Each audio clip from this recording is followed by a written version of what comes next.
সালামু আলাইকুম। আমি এনার্জেক্স পাওয়ার সিস্টেম থেকে ইমরান হোসেন। আজকে আমরা আপনাদেরকে আমাদের 4 লাইন ডিসপ্লে দিয়ে আমাদের 1000 বিএস সোলার পিসিওটা সম্পর্কে কিছু বলবো বা কিছু জানাবো। সেটা হলো ডিসপ্লেতে আপনারা জানেন STM32-তে অনেক ইনফরমেশন দেখতে পারবেন এটার মধ্যে। আমাদের তারপরে এলইডি ইনফরমেশনও আছে। আমাদের যে জিনিসগুলো দেখতে পারবেন গ্রিড ব্যাটারি ভোল্টেজ, তারপরে আমাদের এটা ইনভার্টারটা কতক্ষণ রান আছে ওইটা, হ্যাঁ সেটিংস মেনে তো অনেক জিনিস আছে।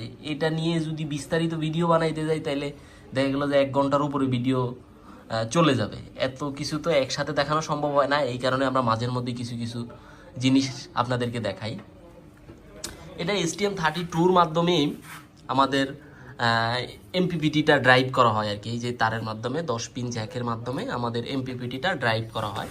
এটা এমপিপিটি 40 এম্পিয়ার। এটা 40 এম্পিয়ার আমরা এমপিপিটি দিয়েছি এই 1000 বিএ আইপিএসটার সাথে। আর এটার মধ্যে আপনারা 4 লাইনের ডিসপ্লে পেয়ে যাবেন। আর আমাদের এটার সাথে ব্যাটারি লেভেল ইন্ডিকেটর তো থাকছেই।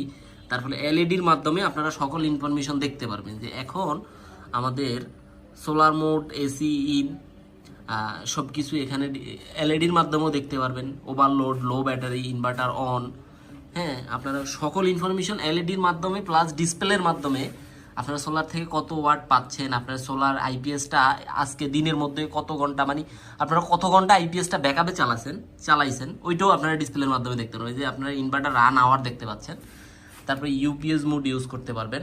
তারপরে আমাদের যে এই ট্রান্সফর্মারটা ইউজ করেছি আমরা, এই ট্রান্সফর্মারটা ব্যাটারি ফুল চার্জ হয়ে যাওয়ার পরে সম্পূর্ণ আইসোলেটেড হয়ে যাবে, এটার মধ্যে কোনো কারেন্ট থাকবে না। এই ক্ষেত্রে আপনাদের অনেক কারেন্ট বিল সেভ হবে। সোলার পিসিও সচরাচর মানুষ কারেন্ট সেভের জন্যই লাগিয়ে থাকে। এটা ট্রান্সফর্মার আইসোলেটেড হয়ে যাওয়ার কারণে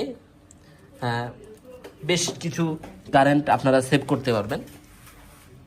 এটা হলো সোলার প্রায়োরিটি আপনারা যে সময় দিয়ে রাখবেন। সোলার প্রায়োরিটি দিয়ে রাখলে এটা কিন্তু ট্রান্সফর্মারটা আইসোলেট হয়ে যাবে। সোলার থেকে চার্জ হবে, ব্যাটারিটা ফুল চার্জ হয়ে আইপিএস ব্যাকআপে গেলে ওই সময় আবার ট্রান্সফর্মারে কারেন্ট চলে যাবে। হ্যাঁ, আর হলো ব্যাটারি ফুল চার্জ মেইন প্রায়োরিটিতে আপনারা রাখবেন। ব্যাটারি ফুল চার্জ হয়ে যাওয়ার পরে তারপরে হলো তাও ট্রান্সফর্মারটা আইসোলেটেড হয়ে যাবে। আর এটার মধ্যে চার্জিং সিস্টেমের অনেক উন্নত মানের চার্জিং সিস্টেম আছে। Gravity charge, boost charge, hold charge সব কিছুই আছে। তারপর রিকানেক্ট চার্জিং, আপনারা এটার মধ্যে নাই এমন কোনো জিনিস আপাতত পাবেন না। আর আপনারা দেখতেই পাচ্ছেন আমাদের এটা 4 মসপেট বোর্ড দিয়ে, হাই হিসিং দিয়ে, ভালো মানের এই গ্রেটের মসপেট দিয়ে আমরা এটা করেছি। যাদের লাগবে আমাদের সাথে যোগাযোগ করতে পারেন। আমরা খুবই সুলভ মূল্যে